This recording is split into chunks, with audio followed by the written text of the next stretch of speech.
Hello friends, welcome to my YouTube channel cardiovascular concept में आपका स्वागत है। आज हम बात करेंगे एचपीवी के बारे में, जो अभी के टाइम में सबसे बहुत ज़्यादा चर्चा में से है। एचपीवी का मतलब क्या होता है? Human papilloma virus. ये नाम से ही क्लियर है कि किसी वायरस से ये होता है। चलिए आज हम इसके बारे में जानते हैं। सबसे पहले जानेंगे कि एचपीवी के टाइप्स कितने होते हैं। 16 और 18। ये सबसे ज़्यादा हाई रिस्क में इसलिए रखा जाता है क्योंकि ये सबसे ज़्यादा देखा गया है। ये एक्चुअल होता कि क्यों, इसका कारण क्या हो सकता है? इसका मोस्ट कॉमन कारण है सेक्सुअल ट्रांसमिटेड इन्फेक्शन, यानी कि किसी के साथ अगर आप फिजिकल हो रहे हैं, मोस्ट कॉमन कारण वही है इसका, ये वायरस होने का। चलिए इसके बारे में डिटेल से जानते हैं। सबसे पहले जानेंगे कि HPV vaccination is a major prevention strategy and cervical cancer prevention.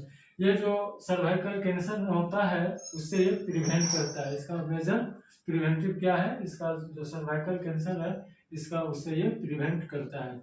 दूसरा, टारगेट ऑफ ग्रुप क्या रहता है इनका? तो टारगेट ऑफ ग्रुप ये रहता है जब 19 टू 14 ईयर्स में अगर रहता है, गर्ल्स हो या बॉयज हो, तो वो टारगेट रहता है इनका 19 टू 14 ईयर। इसका रूट कौन सा रहता है? इसका रूट रहता है आईएम लगाया जाता है, डेल्टोइड रीजन पर लगाया जाता है। डेल्टोइड रीजन मतलब इसको बाहीं में लगाया जाता है। और दूसरा इसका पढ़ेंगे 90% protection against pre cancer cervical region if given before sexual exposure.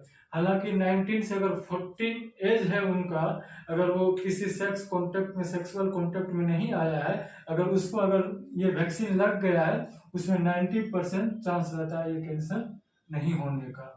चलिए इसका लॉन्ग टर्म क्या रहता है? अगर ये वैक्सीन अगर आप लगा लेते हैं, जिसका लॉन्ग टर्म रहता है, long term immunity at least 10 to 15 years रहता है। इसका कॉन्ट्रा इंडिकेशन क्या होता है? Severe allergic reaction to a previous dose of vaccine component, और severe moderate to severe acute illness इसका कॉन्ट्राइंडिकेशन है। इसका साइड इफेक्ट क्या होता है?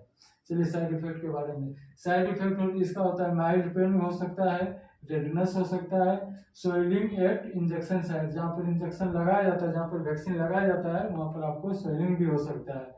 दूसरा होता है कि फीवर आपको आएगा, हेडेक आएगा, और डिजीनेस, चक्कर भी आ सकता है, और सर दर्द भी कर सकता है। रेयर में एनाफाइलैक्सिस होने का चांस रहता है। अगर ये आप वैक्सीन लिए हैं, अगर लगा लिए हैं, वैक्सीन लगाने के तुरंत बाद 10 से 15 मिनट आप बैठिए या तो लेट जाइए। तो वैक्सीन लगाने के बाद यही होता है एचपीवी ह्यूमन पेपिलोमा वायरस। कैसा लगा मेरा कंटेंट? अगर मेरा